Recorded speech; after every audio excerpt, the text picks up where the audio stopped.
E aí, pessoal, boas-vindas ao Psicologia em Pauta. Hoje a gente vai dar um mergulho profundo na arquitetura do ser humano. Sabe aqueles blocos fundamentais que constroem quem nós somos? É sobre isso que vamos falar.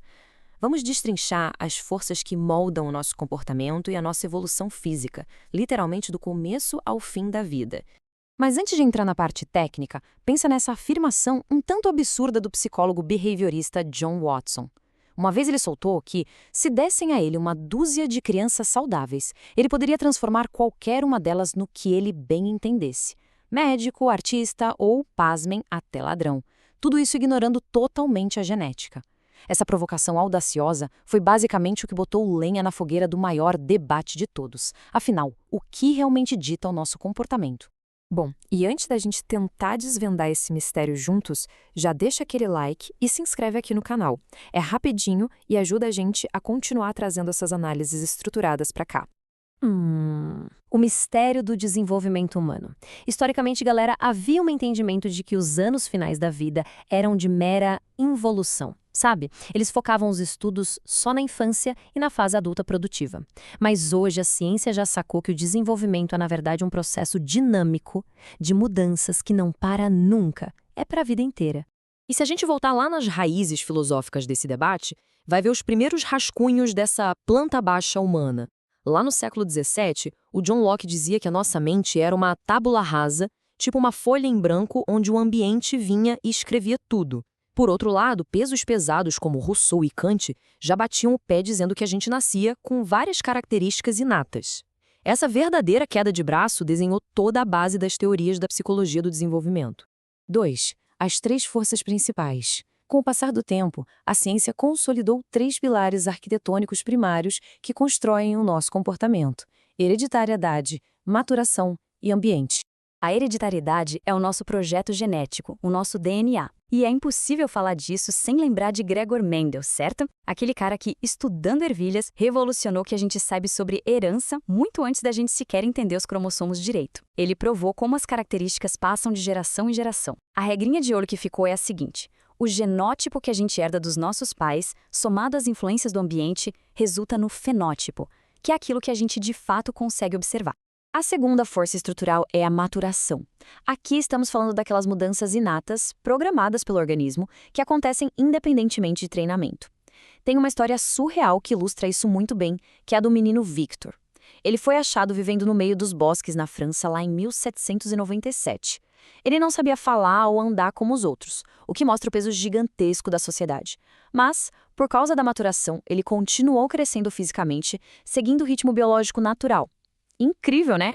Agora, durante o processo de maturação, as coisas mudam de dois jeitos. Quantitativamente, tipo o aumento nos números de altura ou peso, e qualitativamente, que é quando a estrutura muda, como a conquista da autonomia.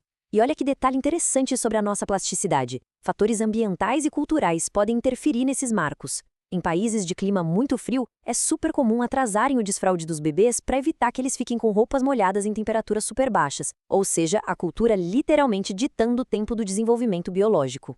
E já que tocamos no assunto, é o ambiente que dá o contorno final de tudo.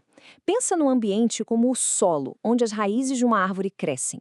A família, a escola, a época histórica em que vivemos, tudo isso molda hábitos superestruturais, até as nossas escolhas alimentares. Nós somos seres incrivelmente sociais, o tempo todo reagindo a esse mundo à nossa volta que não para de mudar. 3. Como a ciência investiga? Mas aí fica a pergunta: como é que podemos ter certeza sobre o peso de cada uma dessas forças? É exatamente aqui que entra a necessidade de uma investigação metodológica pesada. Toda descoberta científica começa com uma pulga atrás da orelha, que motiva um projeto de pesquisa rigoroso. É literalmente como organizar um casamento gigante. Você precisa definir exatamente onde vai ser, quem são os participantes e qual é o passo a passo de tudo. Sem esse planejamento meticuloso, é só desperdício de tempo e energia e os resultados perdem toda a credibilidade. E dentro dessa organização, os pesquisadores transitam entre números e subjetividade. Imagina só aplicar um questionário sobre grupos alimentares para 1.000 alunos. Uma abordagem quantitativa vai jogar um panorama numérico. 850 alunos não sabem nada do assunto. É um dado de massa super importante. Mas e aí? Por que eles não sabem? É aí que a pesquisa qualitativa entra em cena, usando entrevistas para descobrir o motivo real por trás desse número. Uma dimensão simplesmente não vive sem a outra. Então, dependendo do que se quer descobrir, a pesquisa constrói o entendimento em 3 frentes. A exploratória, que serve para tatear o terreno e achar padrões preliminares. A descritiva, para relatar características exatas de um grupo.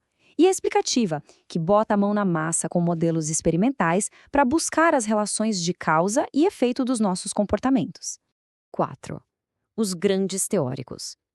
Com esses métodos na mão, agora a gente vai conhecer os verdadeiros mestres.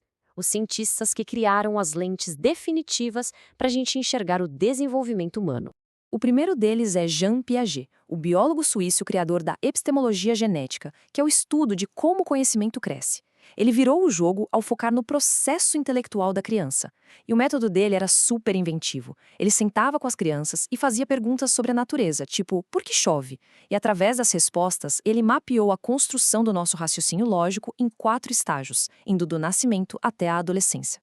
Em seguida, a gente precisa falar do influente behaviorista B.F. Skinner. O grande lance dele é o conceito de condicionamento operante.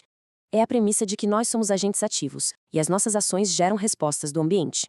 Um comportamento fixa se houver um reforço positivo, como o elogio de um professor, ou através de um reforço negativo quando tirar um estímulo ruim dito uma ação. Basicamente, é um ambiente bem organizado moldando ativamente o que a gente faz através das consequências. Indo para uma direção um pouco diferente, temos Lev Vygotsky. Ele via a nossa consciência como um produto direto da nossa história social. E olha como isso é brilhante. Para ele, o aprendizado que vem de fora não só nutre, mas dirige ativamente o desenvolvimento do lado de dentro. Na visão de Vygotsky, é o aprendizado que empurra as nossas funções psicológicas para frente, mostrando o peso imenso que a cultura tem. E finalmente Sigmund Freud, com o peso absoluto das nossas emoções. Mesmo sendo um modelo super controverso na época por falar coisas que a sociedade não estava pronta para ouvir, ele botou a infância e a sexualidade no centro do holofote. Ao delinear o desenvolvimento com base nessa energia psicossexual e no inconsciente, Freud atrelou de uma vez por todas os conflitos dos nossos primeiros anos à formação da personalidade de um adulto. 5. Conclusão e próximos passos. Depois dessa enxurrada de conhecimento, é essencial a gente sintetizar essas correntes de pensamento em uma visão única sobre a nossa experiência de vida. Essa unificação é perfeitamente estabelecida pela teoria do ciclo vital do Paul Baltes. Ele organizou a visão de que a gente não para de mudar. O desenvolvimento é contínuo, extremamente multidimensional, misturando fatores genéticos e culturais. E o ponto crucial para levar daqui é que nós temos uma plasticidade absurda. Ganhos e perdas dinâmicos acontecem em todas as idades ao mesmo tempo, provando que não existe só um roteiro padrão para a vida humana. E agora, depois de analisarmos as bases lançadas por Piaget, Skinner, Vygotsky, Freud, as diferenças lá de Locke e Kant e todo esse impacto social, a grande pergunta que tem que ficar martelando na mente é: qual dessas forças arquitetônicas gigantes tem mais poder sobre quem nós nos tornamos ao longo das décadas? As nossas predisposições biológicas de fábrica ou a vastidão desse ambiente todo e dos nossos condicionamentos? Vou deixar essa reflexão teórica enorme em aberto para vocês. Foi excelente repassar todo esse conhecimento de base sobre as engrenagens do ser humano nesta análise. Por favor, não esqueçam de deixar aquele like, se inscrever para acompanhar nossos próximos mergulhos estruturados e compartilhar com quem se interessa pelo tema. E comentem aqui as sugestões de novos tópicos que vocês querem ver por aqui. Um abraço e até a próxima!